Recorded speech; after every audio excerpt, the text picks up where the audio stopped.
I was disillusioned, and I wanted to encourage whoever will be encouraged that do not let worldly men, carnal men, and worldly women, carnal women, ever discourage you from waiting on God. Because being servants of the devil, they ride on your insecurities, your self-esteem issues to try and make you quickly do something that at some point you rightly frowned upon it. You know how I spoke about the teenage pregnancy that we frowned upon as kids. When you are not married and you are having children out of wedlock, it ought to be frowned on. When you're bringing babies into this world before you are healthily ready to take care of them, it ought to be frowned upon, because it's irresponsible to endure a child through all that hardship that you are in.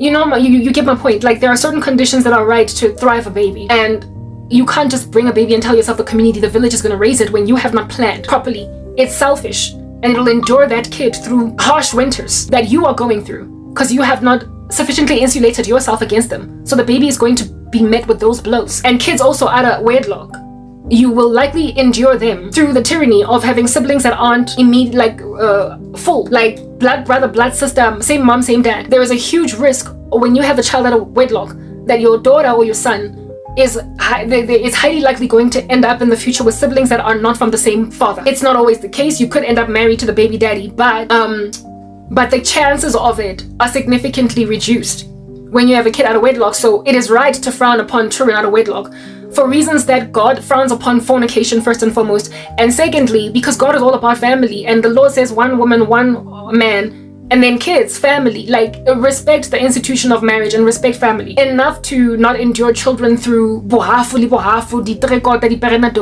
Do you understand? Unless of course there is the unfortunate instance of being widowed, then your kids could have a new dad or a new mom. But give kids that opportunity to have siblings that are full by waiting on the Lord and then marrying and having sex only then, and then having all these kids inside. But when you have been waiting on God for all these years, you will even thoroughly covet people who did things literally the wrong way. They put the horse before the cart. They either had teenage pregnancies, or they gave babies to dudes that were altogether wrong, like men that were just the absolute rubbish of the earth, like scums of the earth, like men that were either wife beaters or girlfriend beaters or exorbitant cheats, unreliable, untrustworthy. Already when they were dating, you could not trust, you could not lean on them when you were just a maid, a girlfriend. Now that gunomtana, it's gonna get worse, and you just out here be carrying, bringing a baby into a situation of that nature. And when on the come up as her girl, you looked at her on some sisters, you couldn't have waited a little. Now you look at sisters when you're 40 and you're like, at least now she's got 4 kids, even though the first one was from Jabu, the other 3 came through her marriage. You look at those blended families like they are better than at least what you got. An at least mindset. A mindset of the compromise that they walked in is better than the nothing that you have. While you are in a transitory phase, you're not dead yet, you have not breathed your last. And yet you are putting the horse before the cart in imagining that the teenage pregnancy in high school was admirable after all. It can make you wallow in that kind of ridiculous, right? And the Lord was telling me yesterday that, Karabo, you are Thomas. Because I gave you a word of knowledge, prophetic understanding concerning one of these many miscreants all over the show watching your content. Some 32-year-old guy, okay, that has a crush on me, out here saying, I'm not gonna rescue a woman that only has a few years of mileage left to her. First and foremost, 32-year-old, you are a Ben 10. I have no interest in being with a kid, and I've said that multiple times before. And secondly, even if you were not a Ben 10, I would not want you. Because men like you are what I come to my ministry to perpetually warn women against. If you can put a sell-by date on a 40-year-old woman, you will put a sell-by date on a 22-year-old woman. The only difference is that she has a little bit more time on the shelf because she's yet to reach that sell-by date. Every last one of us have a sell-by date in your eyes. And if you can look at a woman that way, no woman, be she 18 or 48, is safe in your hands. Because that 18-year-old will not stay 18. She will turn 28 and she will turn 38. And when then she is at the door of 40, you're gonna start to think that she's obsolete and say things of her like, I just wanted a phenomenal woman, honey, and you are not phenomenal. I wanted to come and basically rap a message along those lines, and I would have. But then I got disillusioned and discouraged and felt, I keep repeating myself, what's the point? Nothing's gonna give, nobody's gonna watch me. And so because I told myself that akunamuntu ozongibukelayo leya content yam, let me just watch a video of myself and encourage myself from stuff that I've already done in the past. The Lord of which then told me, you, Karabo, are Thomas. You don't believe. Because you are literally, even though you're not saying it in so many words, starting to imagine that that ridiculous man that thinks you've only got a few years of mileage left on you is perhaps onto something. You're starting to think about all your friends who made heinous mistakes in marrying the worst men. You're starting to think that at least they got married. Honey, it's written in my word that the scepter of the wicked shall not remain on the land allotted to the righteous, lest the righteous should turn their hands aside to do evil. I told you that there is only so much attrition and pressure I will endure you under before I set you free. You are not going to be made to endure this beyond what you are able. And when I set you free, recall that every good and perfect gift is from above and from the Father of heavenly lights, and that neither eye has seen, nor ear heard, nor mind conceived the things which God has prepared for those who wait for him. That in the season of waiting, I will mount you up with wings like eagles, and you will run and not grow weary, you will walk and not faint. And that once you receive all that which I give you, it'll be exceedingly and abundantly above anything at all that you could ever think to ask for. And that once you receive this exceeding abundant provision, you will basically hit yourself on the wrist to say, oh, you of little faith. It'll come at the opportune time, at the right moment, and you will come to learn that every last iota of rejection on the left and on the right that came in the run-up to was for your benefit and your protection, because it was bad for you. It was never going to steward you rightly. It was never going to endure evil patiently, be long-suffering, and it was also going to, given that you are not yet in an incorruptible body, you will inevitably pop your first gray, you will inevitably pop your first fine line and your first wrinkle. You will inevitably age and basically expire according to the standards of this world. When that day comes, and it'll likely come faster than it ever can for a 22-year-old, that person would have suddenly stopped finding you as fascinating as he presently today finds you, to a point of thinking that he can negotiate in his own heart and his own mind that maybe I should rescue her, she's beautiful enough today, but oh, look at him twitch and say that I've only got a couple of years. Look at him twitch and say that I've only got a couple of years mileage left to me. A man that is perturbed and disturbed by the fact that you are 40 today has no business being in your life anyway. But by mere virtue of, you see, this is where the lining that is silver around the cloud is at. By mere virtue of the fact that being 40 years old, this man is 32 today, and yet looking at you with deep consideration to see if he can't come and salvage you from where you're at, already invalidates his nonsensical mindset. Because if, as a 32-year-old man, he can seriously gaze upon a 40-year-old woman to see if he can't marry her, says that even if you are 40, honey, there are men half your age, near on 20, 21, 25, looking at you like itambo lesa Kentucky. You are still so beautiful that a 32-year-old man would literally be out here scratching his mind, wondering, should I, shouldn't I, or in and out, or indecisive about hollering at you, contacting you, because the only thing that's running in his mind is your age. But just the fact that he is thinking, considering deeply, contacting you, says that you are so fly, you are so beautiful, that Odom, to think that he would be your most potent option yet. Long story short, they're arrogant, la madoda. If at 32 you can deeply consider marrying some woman that you saw online, it says, little 32-year-old, that I am so beautiful and so yearnfully desirous that men your age like me, like the way that salivating fans outside of a Beyonce concert would be out here groveling at this middle-aged woman that, however, has got a whole bunch of 28-year-olds fainting over her.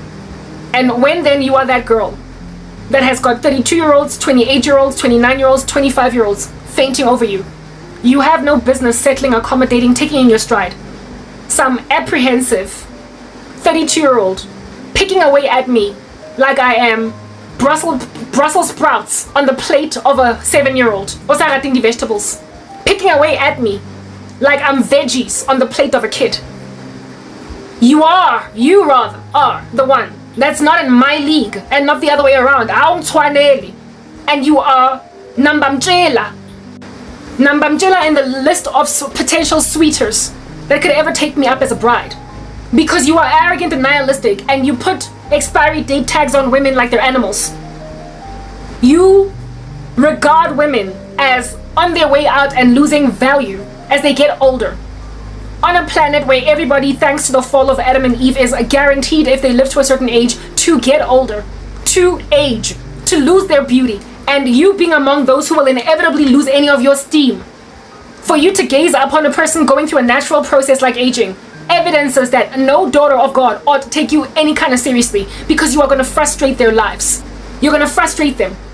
And it's written in God's word that beauty is fleeting, Proverbs 31, and charm is deceptive. But a woman who fears the Lord is to be praised. Do you understand what I'm saying? When a man does not have that coursing through his veins like blood, I kid you not, you will have a sell-by date, okay?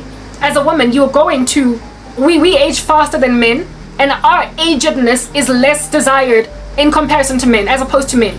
When men are powerful, strong, financially especially, they could be 90, and women will still be out here encircling them. But an older woman is basically what they call obsolete. In a world that is that ageistic and so despondent against aging women, you need a man that has been refined by God to not gaze at you as something on a shelf with an expiration date.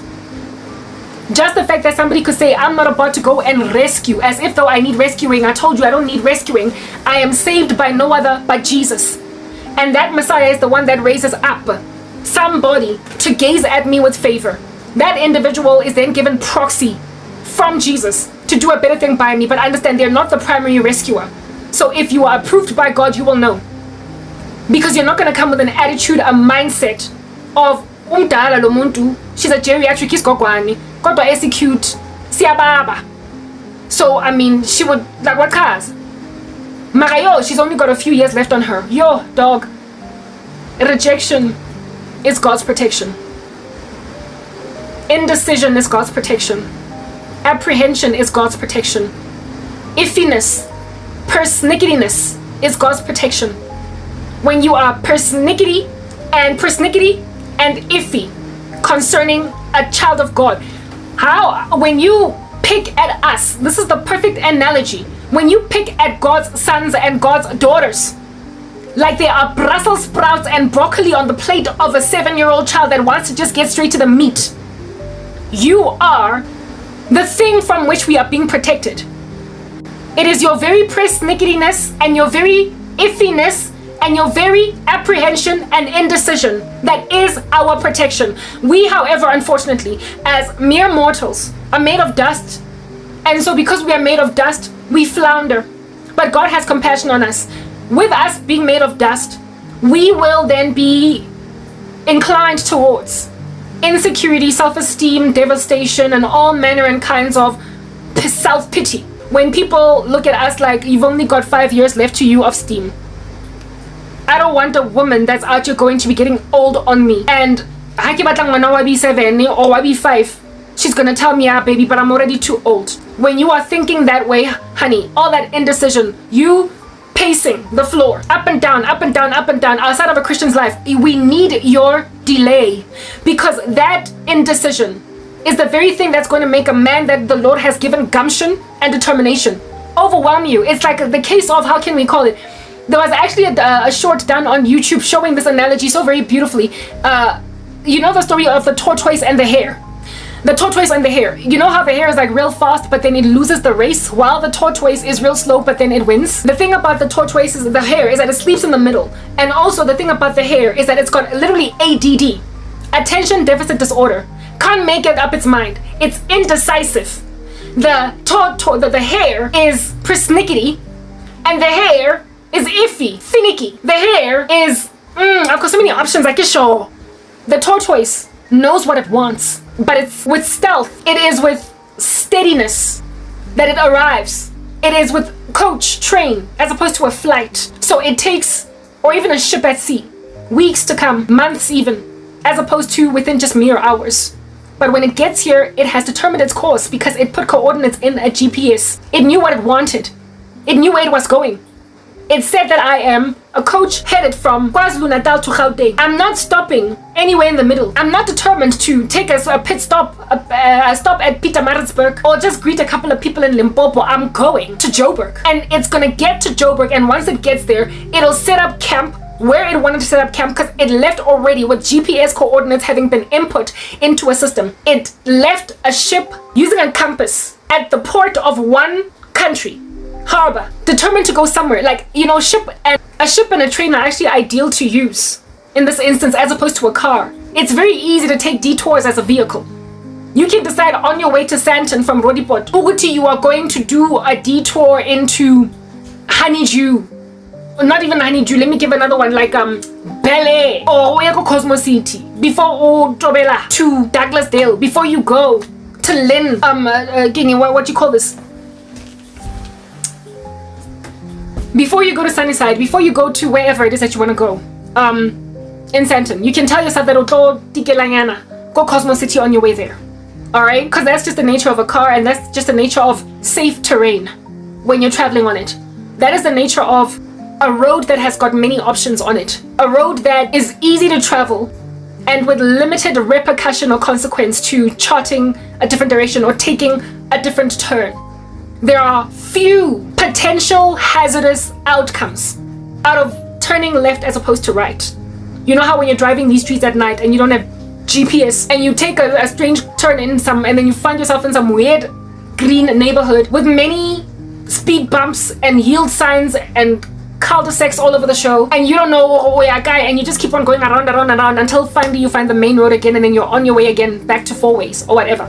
Yes, it's frustrating that you took all those detours and that you got lost inside a neighborhood, inside a suburb, but you were highly unlikely going to end up dead there or unsafe in some way or never find your way back home. You just need to drive around in all of those circles long enough to finally find your way back to the main road again. But there are certain modes of transportation where a detour is freaking dangerous. It's like life or death. It is the end of you. It is, you are not going to be okay if you detour.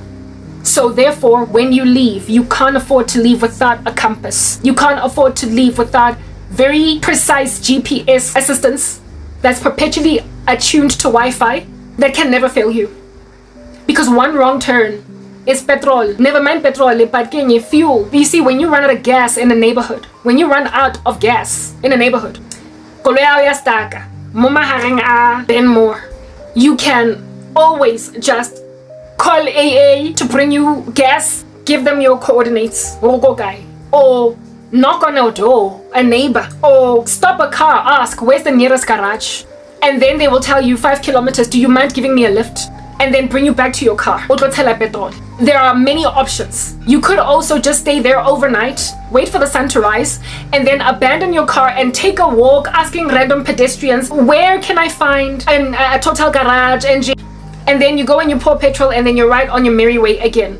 God forbid there should be bandits, criminals, or anything like that, but the risk essentially to you and the risk of you ever getting to your destination is so much smaller than if, for instance, a train or a ship at sea or even an aeroplane. But in this instance, the aeroplane is represented by the hare, I guess, because it's fast, going from destination to destination in very record time. So we shall use ship at sea. We shall also use train on tracks that are determined, and there aren't like as many tracks on the railroad as there are detouring roads on a street, the street of which you can also afford to drive on gravel should it call for it, whereas you cannot derail from tracks and still move as a train. You have to use a particular route and you're done for. But if this train, if you don't put in the right coordinates, if it does not travel, or if sporo sa change to cause the train to go a different direction, and that train or that ship should then run out of fuel in the middle of the ocean or in one of those tracks elevated high above mountains that are in an environment where there is no signal, it's danger, it's gevaar, it's ingozi for anybody there, because you will inevitably be parched to death. It's hard to get access to other people to call for help. You are hard to locate, as in like there are people that have been shipwrecked that died on remote islands because search efforts, rescue efforts did not find them. Snowy mountains. I don't know if you've seen the movie Alive, or this most recent one where there was a plane crash over some mountains, and it's based on a true story at the Andes Mountains, and a whole bunch of those students from that school passed away until they died. But then there was another rescue effort. Sorry, they had to walk. Some of the kids had to walk to a place where they could find some kind of semblance of life, and that like trekking on its own was dangerous. A couple of them died en route, but then they finally found a place where they could basically dial in, radio in, call in for assistance to let them know where it is that this plane crashed. And there are like 12 people that were left as at the time that we left the camp, the crash site, that were alive at the time. There might be less of them now still living. It was based on a true story, right? Yeah. Ships and trains and airplanes are the only ones that get stuck in such strange places. Cars too could, like I said, get stuck in strange places. But when you get stuck at sea, you're encircled by a body of water that you can't swim through to get to safety. When you get stuck on a railway track, sometimes you are elevated above mountains. You are in rocky terrain and there is not a single human being in sight. When you crash an airplane, you are encircled sometimes, like I said, by mountains, by snow, so far away out of anybody's GPS coordinates. We know that the world, no matter how much technology we can come up with, has not innovated enough technology to reach every corner of the earth, because if it was possible for every corner of the earth to be reached by technology, everywhere you go there would be signal, first and foremost, and secondly, there would be nowhere for the Jews, the Hebrews in the tribulation to flee to without the Antichrist system and their omnipotence created by artificial intelligence and technology would reach. But we know in Revelation 12 that the woman flees into the wilderness to be fed for 1260 days, or is it 1230 days, and there she is nourished and fed for times and a half a time. She is able to flee to that wilderness because the Antichrist exceptionally sophisticated AI technological systems are not able to ping that area, that location. No matter how many drones they can fly overhead, that's how vast the earth is. We haven't gotten to every last iota of it. Hence why the argument that, that we're overpopulated is just so flawed, because there are so very many places that are yet to be perused by human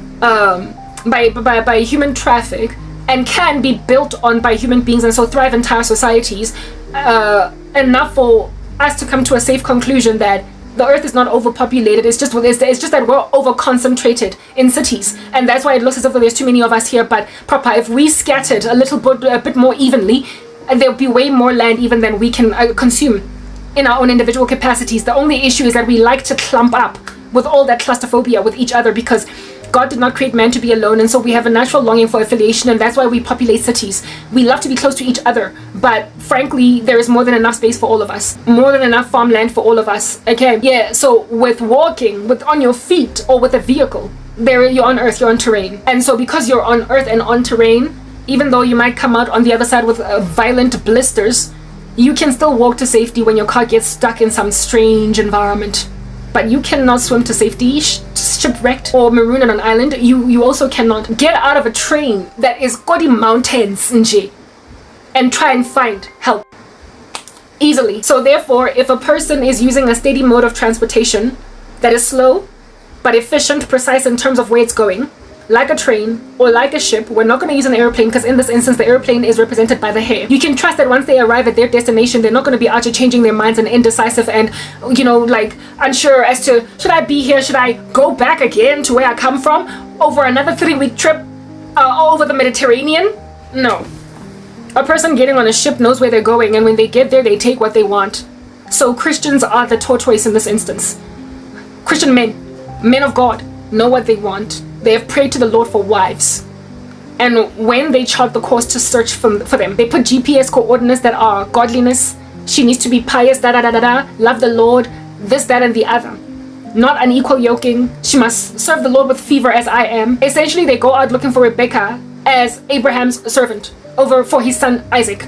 And when they get there, they're given, like I said, GPS coordinates that are particular to let them know that it's going to be the woman carrying water out of a well, feeding donkeys and everything, feeding camels. That's the one.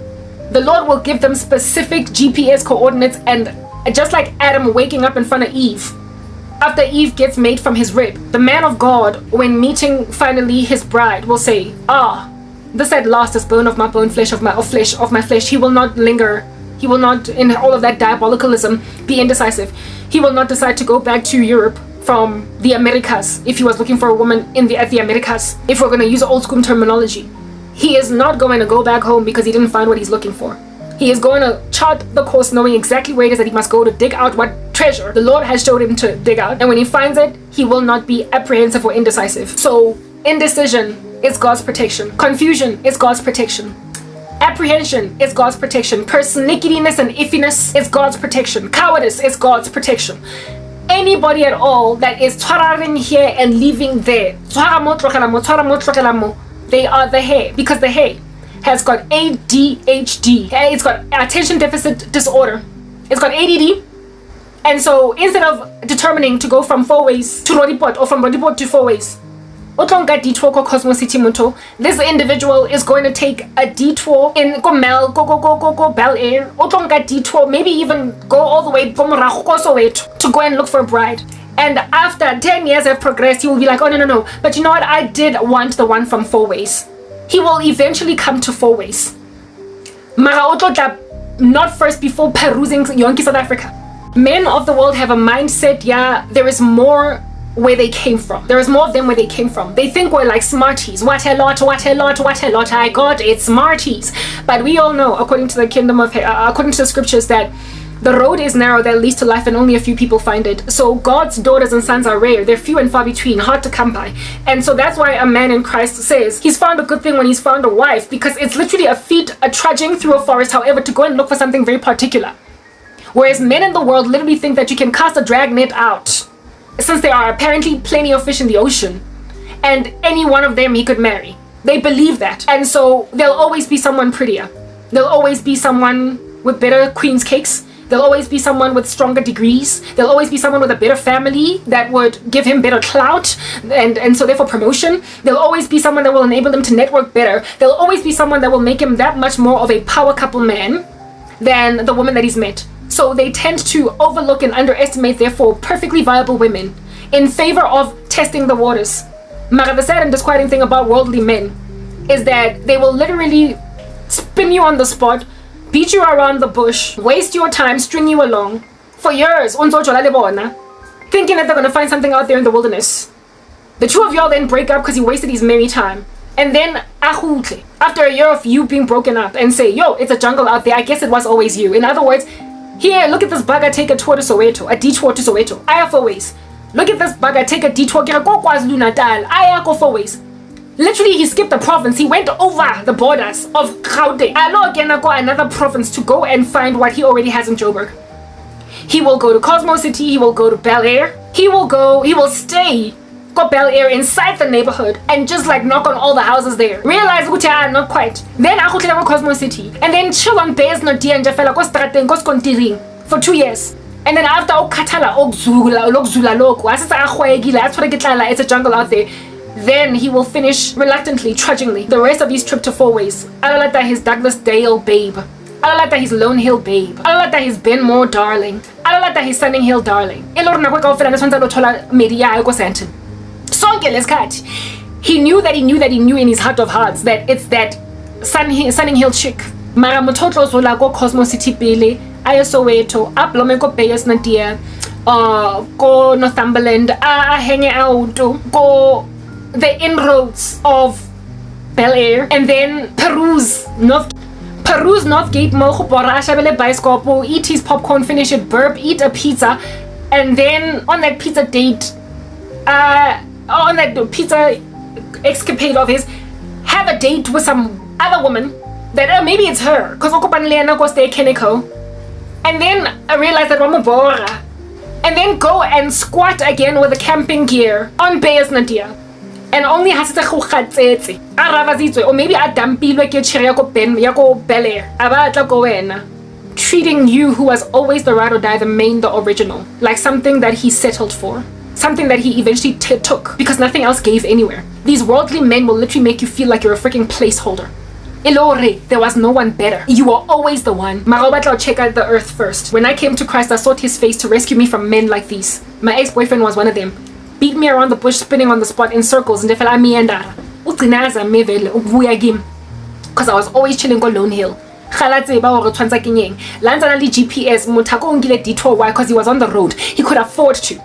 Men on the world think that they can afford to keep testing and testing and testing and testing and testing and testing and testing and testing everywhere. And that's why they take 20 million years to propose marriage to you. That's why as a woman at 22, you could be broody like no man's business, ready to start making those babies.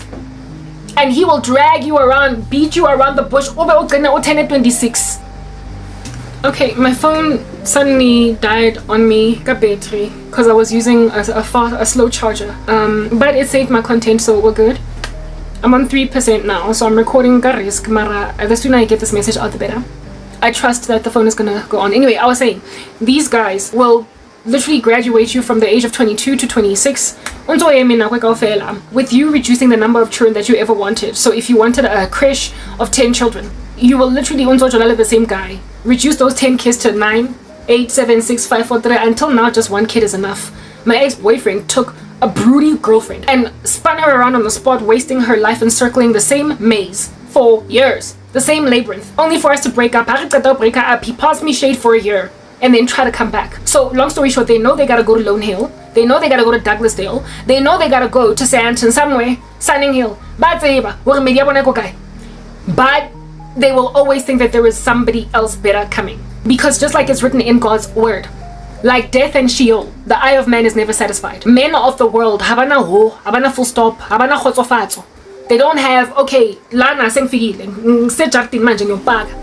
not all of them, of course, but a lot of men, right? A lot of men are like that. And seeing as there's so many of us to go around, Okonucopia, frankly, sibahle, sinama body, we are eloquent, we've got degrees, we've got proper, they like one woman that has got what you call it all. There will be something that she lacks that another woman has, because God made us with all those nuances and all that diversity. So if indota I was upaga, rejection is better. Sorry, rejection is God's protection.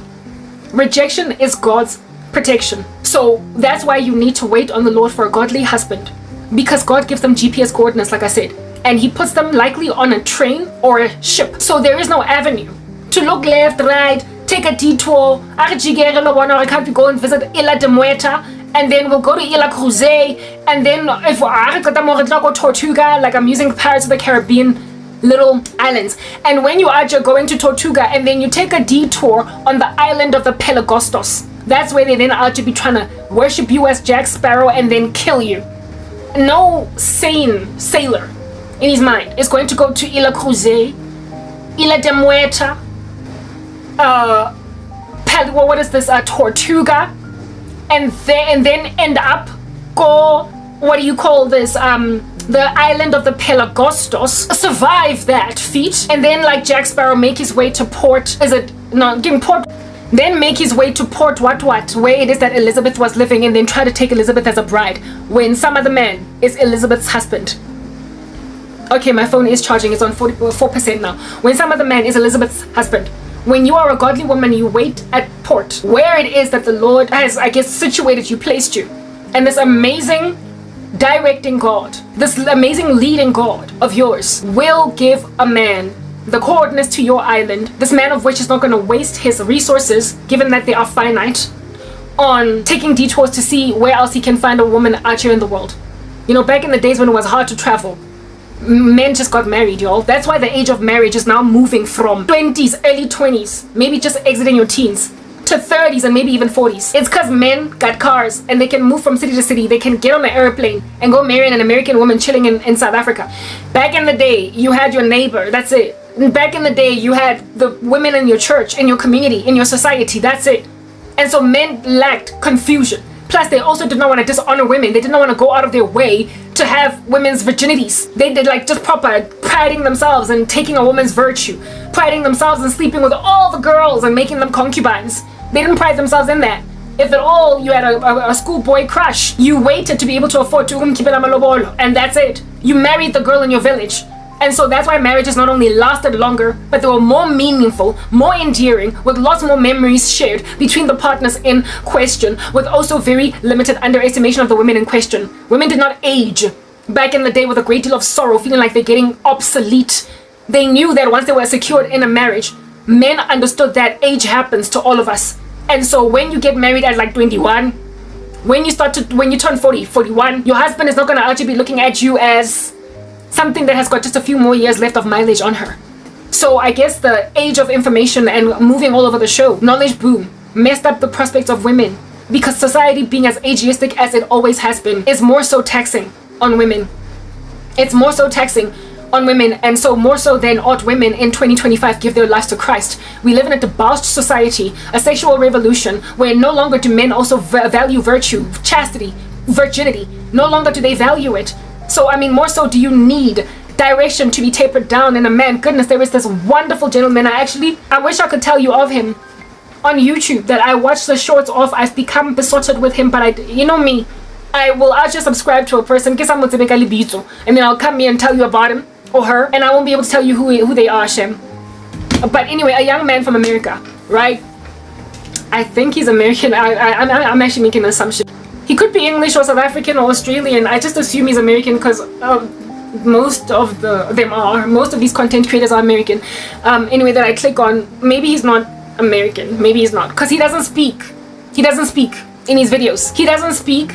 He has music playing in the background and then captions, and then he acts. So he's like a mime. His subject matter, what is this? His value proposition is miming, right? And he does videos with captions, like comic strips, you know? You don't hear their voices, but they speak. He does work like that. His shorts are like that. A young black man, I said from the US, but he could be from elsewhere, okay? Because I haven't heard his accent. And he's got like a man bun for hair type thing. That's the only description that I can give you, really, to know who that guy is. I wish I could find him, but my iPhone does not have Wi-Fi right now. Oh, actually it does. It has just barely caught Wi-Fi. I might actually be able to see him. He might be the first one recommended to me, because I've been, yes, found him. Thank you, Donkey Son. God is amazing. Okay. The name of his ministry is at okay, let's say that again. It's at G Guided Productions. At G Guided Productions. Here's one of his videos. I don't want to increase the volume lest they should copyright me on music. That's the gentleman over there, right? Okay, let me let it play. I hope it'll play. Is my Wi-Fi still connected? I don't know. Play. No, it's not gonna play. Alright, my Wi-Fi is on. Kiyo, okay? I've been watching his shorts. I'm quite addicted to them now. There is no sound there at all. Only music in the background. I bet for the first like maybe 10 seconds.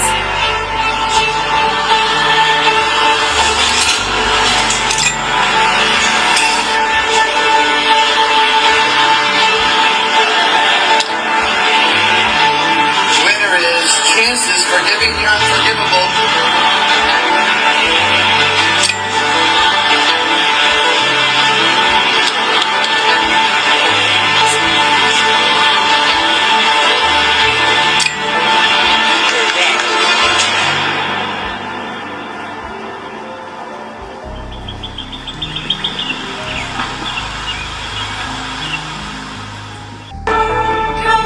Okay, I showed you one of these shorts taking the risk that that I'm gonna get like copyright issues.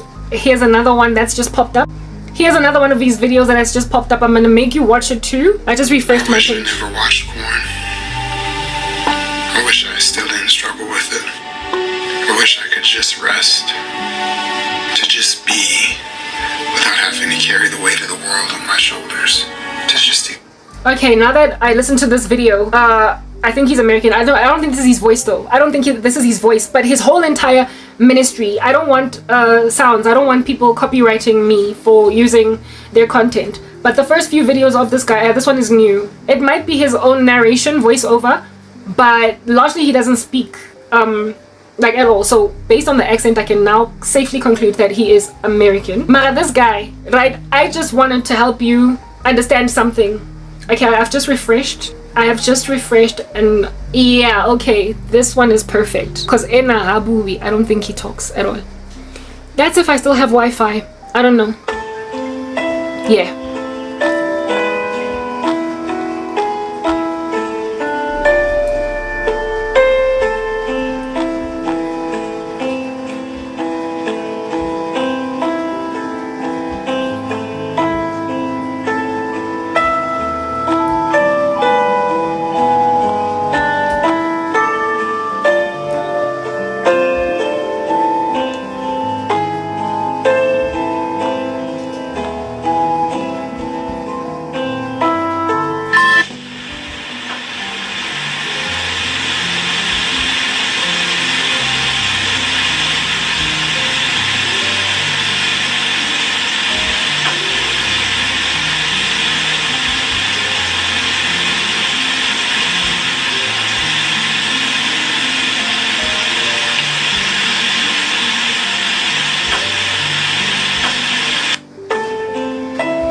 Okay, I have to be very careful with silence detection here.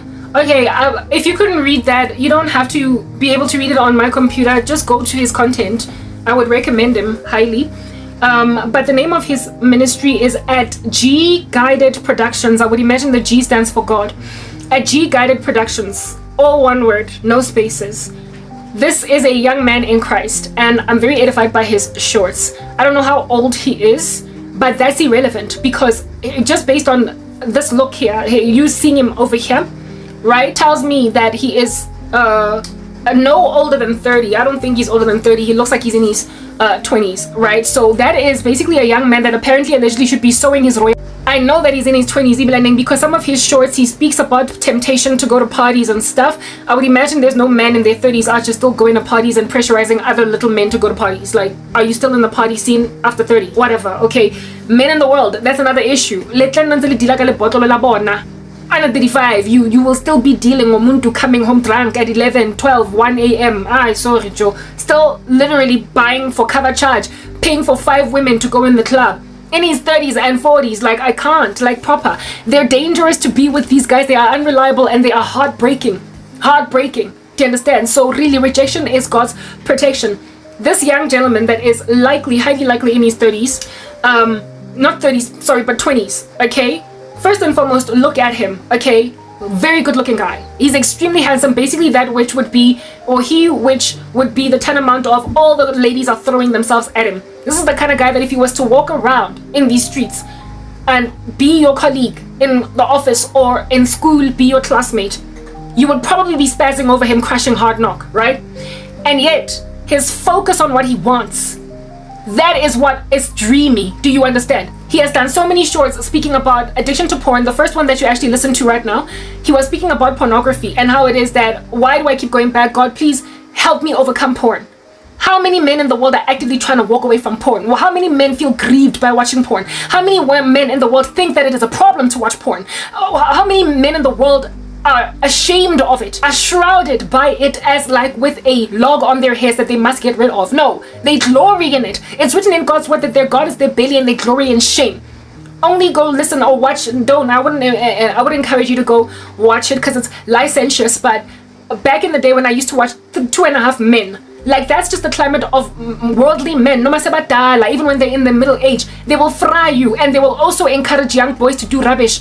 So bad was 2.5 Men that the son there, the boy, the most unsavory of characters, if anything, on that show.